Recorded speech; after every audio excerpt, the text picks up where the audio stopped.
Welcome to today's deep dive.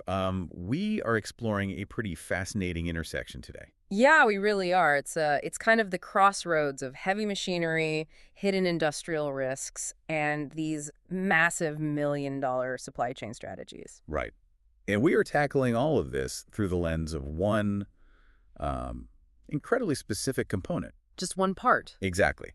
And if you are, managing operations, running procurement for heavy industry, Yeah. or honestly, even if you're just someone who obsesses over how complex systems avoid catastrophic failure, Which is a lot of people. it is. You already know that the smallest parts often carry the absolute heaviest financial weight. Oh, without a doubt. That disparity between the physical size of a component and its actual operational importance is just a constant battle in industrial maintenance. Yeah. I mean, we see massive capital expenditures protected by parts that, on the surface, look entirely unremarkable. Totally unremarkable. So for today's deep dive, we are pulling from a technical briefing. It's titled the 8N-2556 Air Filter, Protecting High Horsepower Engine Uptime. Catchy title. Very catchy. And this material comes to us from a wholesale supplier called PEnergy.com. Right. Our mission today is to uncover how this single component, just an engine air filter, literally dictates the survival of massive industrial engines. And heavily influences the daily operations of, multi-million-dollar offshore platforms. And remote mining sites, too. We really want to look past the catalog numbers and examine how top-tier procurement is fundamentally an exercise in highly leveraged risk management. Because it requires a complete shift in perspective. How so? Well, purchasing at this level is never just about acquiring a physical object. It is about buying uptime. You're mitigating systemic vulnerabilities. Right, right. Let's set the stage for you. Yeah. We are not talking about the engine in a standard commercial fleet vehicle here. Not at all. Picture the sheer scale of the environments these power plants operate in. Imagine an offshore oil rig in the North Sea. Or the Gulf of Mexico. Yeah. You have a bank of Cat 3512 generator sets running continuously, 24/7. And they are dealing with relentless, incredibly corrosive salt spray coming right off the waves. Exactly. Or envision a massive copper mining operation in an arid desert. These generators are operating in thick, highly abrasive silica dust. Dust that coats and infiltrates absolutely everything. Everything. So you have to realize these are brutal, unforgiving environments. The equipment is constantly under assault from the very air it needs to intake for combustion. That's crazy. The filtration systems are essentially fighting a continuous war against the ambient conditions. Right in the middle of that assault is the star of today's show, the 8N-2556 engine air filter. Sometimes referred to simply as the 8N-2556. Right. The source material really emphasizes that this is a secondary or safety element engineered specifically for those high horsepower Caterpillar engines. Like the Cat 3512s we just mentioned. Exactly. What's fascinating here is the actual mechanics of how an engine in these extreme environments fails. Yeah, let's get into that. Because when we discuss catastrophic engine failure, the mind naturally jumps to sudden violent events. Like a thrown rod snapping. Right. Or a sudden loss of oil pressure or a massive thermal runaway. But the source briefing focuses on a much more insidious mechanism. The slow burn. Exactly. They identify dirt and particulate bypass as the silent killer of rings and bearings. Okay, but let me play devil's advocate for a second. Sure.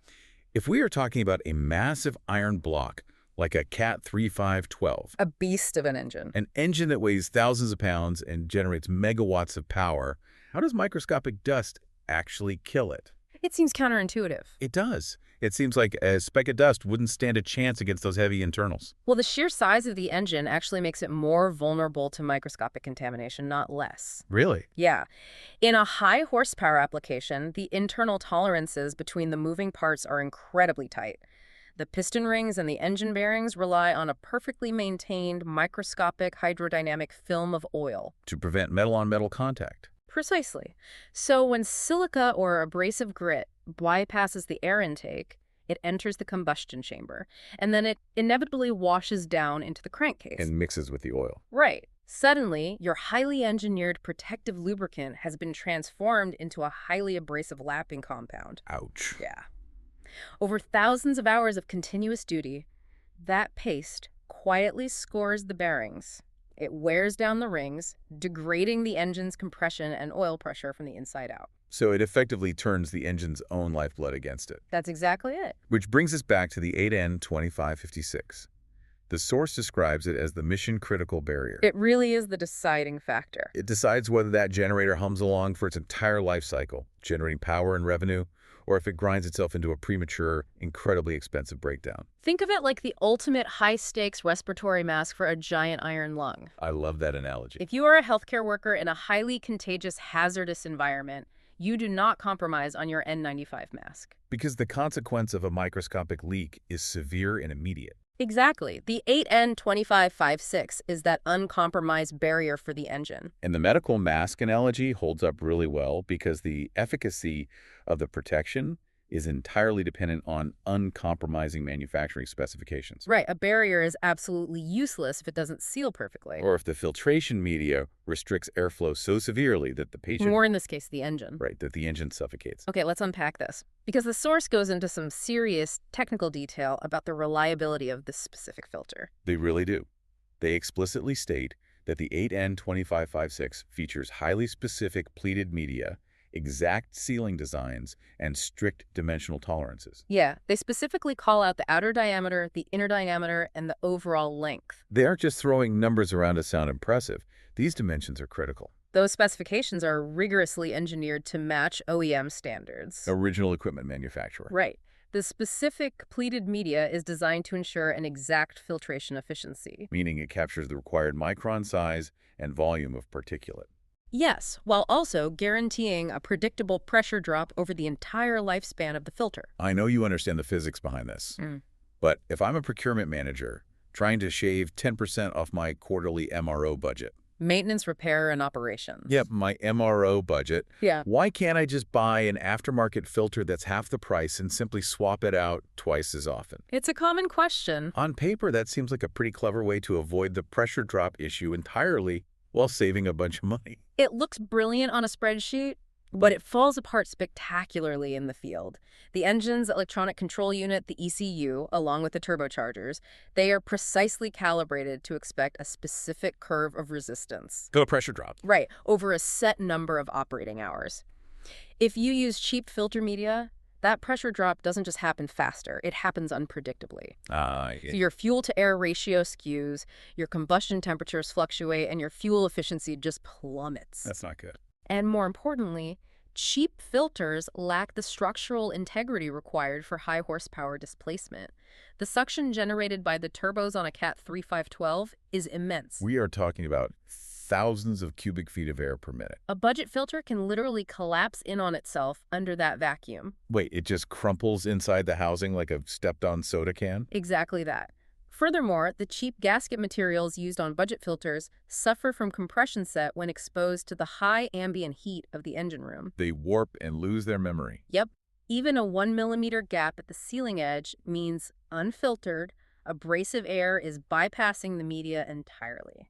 And rushing straight into the compressor wheel of the turbocharger. The physical consequences are immediate. Choked airflow leads to incomplete combustion and heavy soot buildup.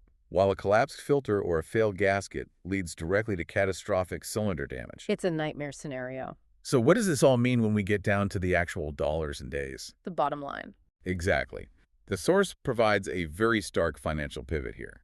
They outline the real cost of ownership versus just the initial purchase price. And the math they present is a massive reality check for anyone who's just chasing the lowest bid on a purchase order. The comparison is definitely designed to force operations managers to look past the line item on an invoice. Yeah, a high-quality 8N-2556 filter costs roughly the equivalent of a single paycheck for one maintenance technician. To put it in an operational context, it costs significantly less than a single day's lost revenue on just one of those offshore generators. It is barely a rounding error compared to the alternative. On the flip side, an unscheduled engine rebuild. Which is exactly the inevitable result of contamination destroying those rings and bearings. Right, that rebuild costs anywhere from 10 to 100 times the price of the filter. You are instantly scaling into the tens of thousands or even hundreds of thousands of dollars in parts and specialized labor. It's staggering. If we connect this to the bigger picture, we see the true philosophy of high-level industrial maintenance and procurement. Yeah, tell me more about that. Well, when an operations director authorizes the purchase of these specific OEM spec filters, they are not only buying a cylinder of pleated paper and a rubber gasket, What are they buying? they are purchasing stable, uninterrupted power output. They are buying guaranteed fuel efficiency over long, ruling stretches of continuous operation. They are buying highly predictable maintenance windows. Yes. That allows them to schedule their technicians efficiently, rather than paying triple time for emergency overtime because a generator choked on its own air filter at 3 in the morning. Imagine that 3 a.m. scenario on an offshore rig. It sounds terrifying. A primary generator trips offline because a collapsed budget filter starved it of oxygen. Suddenly, alarms are blaring, production halts, and you have a frantic scramble in the pitch dark. The cascade effect of that failure is immense. Absolutely. A breakdown in these environments isn't just about the cost of replacement engine parts. If you lose critical power on a rig, or a main processing pump stops in a remote chemical facility, it triggers severe safety protocols. And environmental hazards. Procuring the right filter is heavily tied to reducing an organization's exposure to massive OSHA fines and environmental penalties. Penalties that inevitably result from unexpected system failures. Exactly. Here's where it gets really interesting, though. Because it's one thing to understand the engineering and know you need the reliable filter. Right. It's an entirely different challenge to make sure that specific component is always sitting on the shelf exactly when the maintenance crew needs it. That's the real trick. The source shifts its focus to the art of aggressive procurement and how top-tier operations actually manage their inventory to completely remove guesswork from the supply chain. They lay out a highly specific three-step inventory strategy that essentially serves as a blueprint for supply chain defense. That one? The first step is standardizing on a trusted, verified part number, like the AN-2556, and creating a dual-source plan. The dual-source aspect is critical. You never rely solely on one supply stream. You utilize both original OEM parts and heavily vetted, highly qualified aftermarket parts. So your operation is never caught empty-handed if one specific supply chain gets snarled by global logistics issues. Exactly. The second step is where the math dictates the strategy.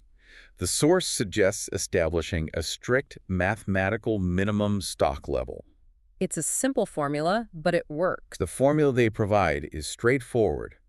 Your safety stock must equal your longest anticipated lead time plus one service interval. It is a vital formula, but I would argue it requires constant monitoring. Why is that?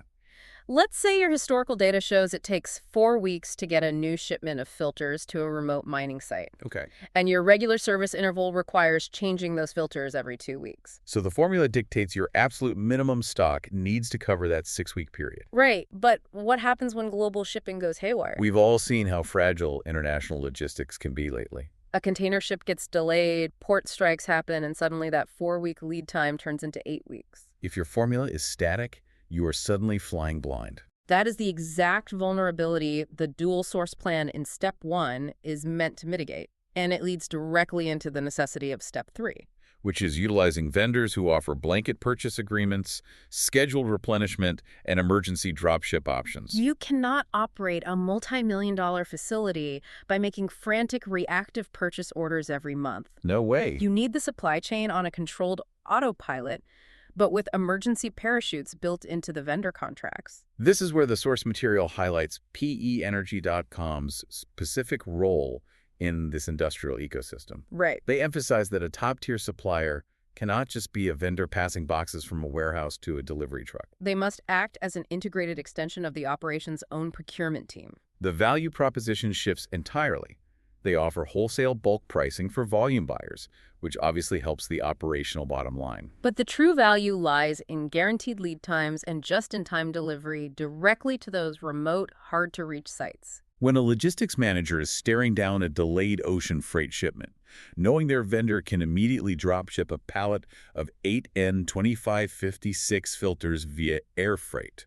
That is the difference between keeping the plant running and declaring a force majeure.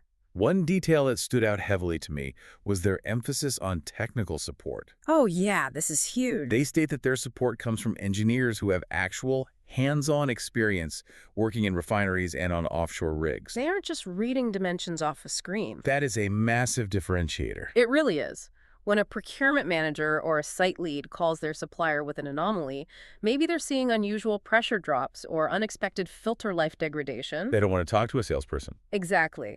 They need to speak with an engineer who intuitively understands the specific failure modes of a CAT 3512 operating in high humidity salt spray, They need a partner who speaks their highly technical language. and who understands that a delayed shipment is a critical operational threat, not just a minor inconvenience. This brings us to some highly actionable takeaways for you, especially if you are managing operations, conducting parts audits, or navigating the complexities of aftermarket sourcing. The source offers some very practical, hard-won advice on how to navigate the aftermarket safely. They acknowledge that using cross-reference tools like AirFilter-CrossReference.com Or checking comparative vendor catalogs from places like ePrime, FLUI Tech, or IndustrialStop.com. Yeah, that is standard practice. It is a necessary first pass when looking for alternative sourcing or building out that dual source plan we discussed. However, they issue a very strong warning.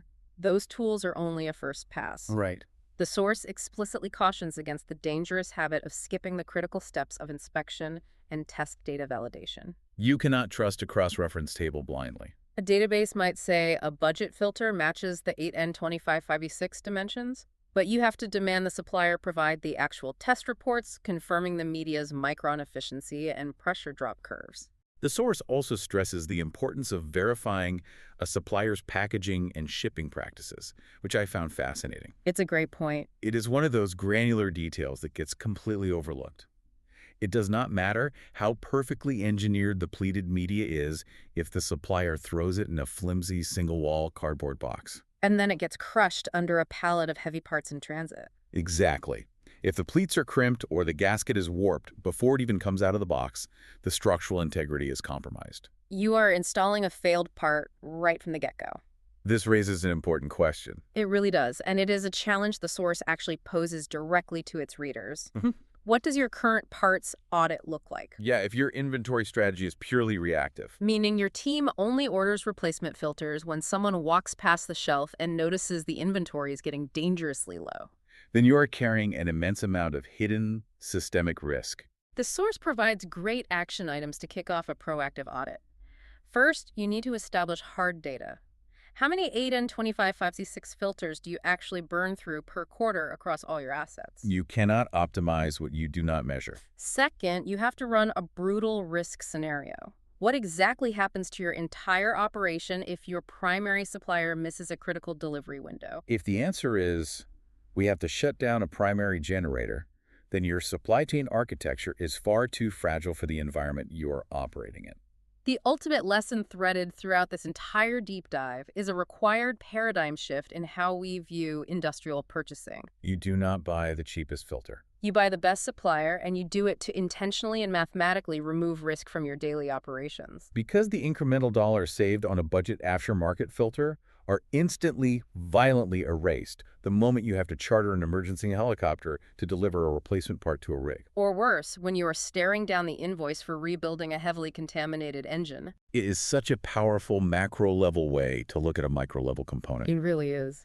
To recap the journey we've been on today, we started by examining a remarkably simple piece of equipment, just a specific cylinder of carefully folded, pleated media and a precision-molded rubber gasket. Nothing fancy. Right.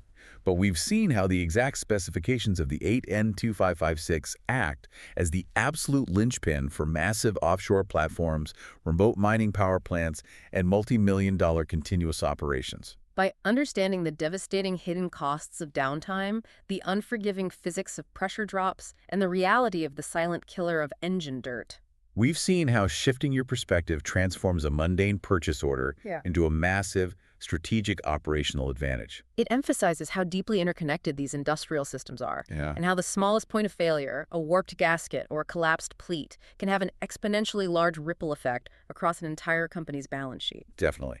Which leaves us with a final and I think very provocative thought for you to explore on your own. I always look forward to these. Lay it on us. Well, we have spent this time analyzing how the failure of a single, relatively inexpensive air filter can ripple outward. causing hundreds of thousands of dollars in catastrophic engine damage, lost revenue, and severe compliance fines. Right.